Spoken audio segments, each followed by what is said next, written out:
नमस्कार दोस्तों, स्वागत है आपका वैदिक राष्ट्र में। वेदों और आध्यात्मिक प्रकाश पाना चाहते हैं तो सब्सक्राइब कीजिए हमारे चैनल वैदिक राष्ट्र को।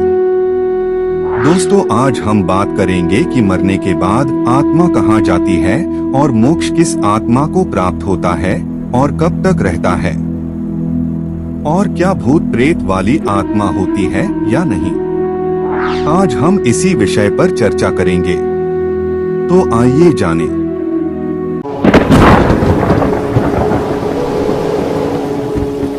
मरने के बाद आत्मा कहाँ जाती है? दोस्तों, क्या आपने कभी सोचा है, जब इंसान इस दुनिया से चला जाता है तो उसकी आत्मा कहाँ जाती है?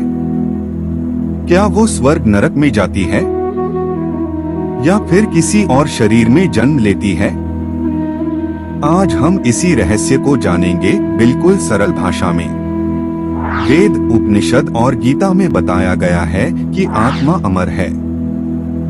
आत्मा कभी जन्म नहीं लेती और कभी मरती नहीं। इंसान के कर्म तय करते हैं कि आत्मा कहाँ जाएगी। आत्मा नया शरीर लेती है ताकि अधूरे कर्म पूरे कर सके। जैसे गीता कहती है, जैसे इंसान पुराने कपड़े छोड़कर नए कपड़े पहनता है, वैसे ही आत्मा पुराना शरीर छोड़कर नया शरीर धारण करती है। दोस्तों, अब हम बात करेंगे मोक्ष के विषय में। मोक्ष किस आत्मा को मिलता है और कितने समय तक मिलता है? यह प्रश्न सदियों से लोगों के मन में रहा है और शास्त्रों ने इसका उत्तर बहुत सुंदर ढंग से दिया है। हम सभी आत्माएं शाश्वत हैं, यानी कभी जन्मी नहीं और कभी मरती नहीं। जब यह आत्मा शरीर धारण करती है तो जन्म मृत्यु का चक्र शुरू हो जाता है। बार बार जन्म लेना और मरना ही संसार का बंधन कहलाता है। अब सवाल है, इस चक्र से मुक्ति किसे मिलती है?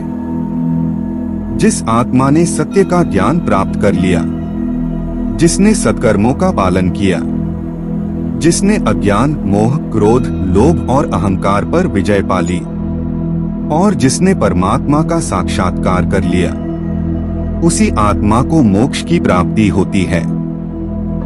मोक्ष का मतलब है दुख, जन्म और मृत्यु के बंधन से पूर्ण मुक्ति। यहाँ आत्मा किसी नए शरीर में प्रवेश नहीं करती, बल्कि परमात्मा के प्रकाश में स्वतंत्र होकर आनंद की अवस्था में रहती है। और मोक्ष कितने समय तक मिलता है? क्या मोक्ष हमेशा के लिए है? वेद और उपनिषद बताते हैं कि आत्मा अनंत काल तक मोक्ष में रह सकती है। लेकिन जब सृष्टि का नया चक्र शुरू होता है तो कई आत्माएं पुनः संसार में आकर कर्म करती हैं।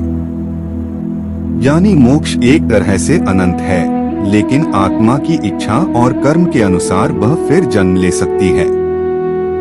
उपनिषद कहते हैं, मोक्ष की अवस्था में आत्मा स्वतंत्र और आनंदमय होती है और वहाँ कोई बंधन नहीं रहता।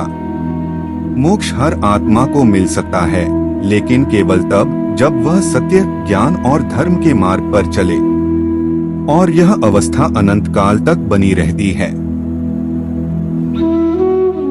मित्रों, अब हम बात करेंगे भूत प्रेत वाली आत्मा होती है या नहीं।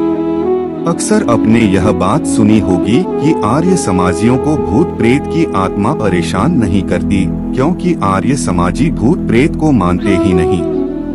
क्योंकि हमारे सनातन धर्म के मूल ग्रंथ वेदों में लिखा है कि मरने के बाद आत्मा ईश्वर की कस्टडी में रहती है। वह ईश्वर की मर्जी से कहीं पर भी नहीं जा सकती, और उसके कर्मानुसार उसको अगला जन्म कहाँ देना है उसे ईश्वर लेकर जाता है।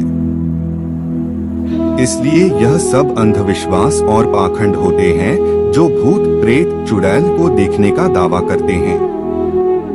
इसलिए आर्य समाजी भूत प्रेत वाली आत्माओं को नहीं मानते। आर्य समाजी अर्थात आर्य, और आर्य शब्द वेद से लिया गया है, जिसका अर्थ होता है सर्वश्रेष्ठ व्यक्ति और वेदों का ज्ञान रखने वाला। इस कारण रामायण और महाभारत काल में लोग एक दूसरे से आर्यपुत्र कहकर संबोधित करते थे, और उस समय भूत प्रेत वाली आत्माओं का भी कोई जिक्र नहीं मिलता था। यह सब तो तांत्रिकों ने अपना व्यवसाय चलाने के लिए भूत प्रेत की बातें फैला रखी है। पहले के मनुष्य ईश्वर का ध्यान, यज्ञ, साधना, तपस्या, वेद पढ़ते थे और आज का मनुष्य तीर्थ, मंदिर, ढोंगी बाबाओं के पास जाते हैं। तो उस काल और इस काल में फर्क तो पड़ेगा ही। तो आत्माओं को भूत प्रेत वाली बताना तो आम बात हो गई है, जो कि पूर्ण रूप से कल्पित है। हम मिलेंगे अब अगली वीडियो में, तब तक ईश्वर का ध्यान करते रहिए और वेद, गीता, उपनिषद पढ़ते रहिए। सत्य, ज्ञान और शांति की राह पर चलिए। सब्सक्राइब कीजिए और जुड़े रहिए। श्री ओम।